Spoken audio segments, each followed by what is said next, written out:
3 years ago, I was asked by a friend to go to Africa as the first volunteer of a new organization she was setting up called Daraja.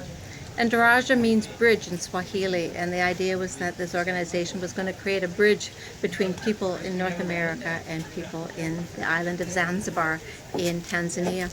And my task at that time was to go in and assess the needs of the youth who are getting ready to leave the orphanage. And at age 18, they're just showing the door and said, there it is. And they're given enough money to maybe live on for 3-4 weeks and a foamy mattress to sleep on, and that's all they have. And the Director of Children's Services told me that they usually go on to very difficult lives. And a difficult life in Zanzibar is a very, very difficult life. And so I very quickly recognized that there wasn't a lot of employment opportunities, and it wasn't just a matter of getting these youth trained and having skills so that they could get jobs, because there wasn't a lot of jobs, and that we really needed to look at how we could create some kind of training that was practical and realistic to the needs of that community that would create some kind of income flow. And so in talking to some of the local restaurants and hotels and looking at options, I discovered that there wasn't a lot of chickens that were growing, and that most of the hotels and restaurants would fly chicken in from the mainland. And one hotel said they spent $1,000 a week bringing chickens from the mainland.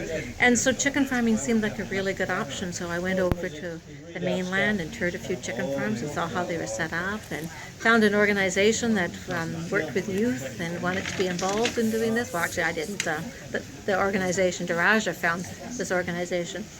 And I submitted a proposal to them around doing a training program in chicken farming with youth in Daraja. And the following year, I went back, and with a group of about 24 or 25 youth, we built a chicken farm, which could produce 600 broiler chickens each month and another 300 layers.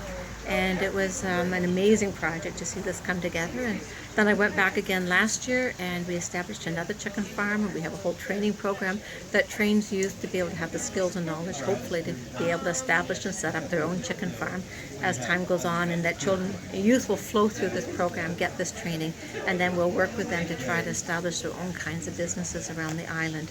And it's been a really exciting project to be a part of, and it's funded through an organization, as I mentioned, called Daraja, and you can easily find them online.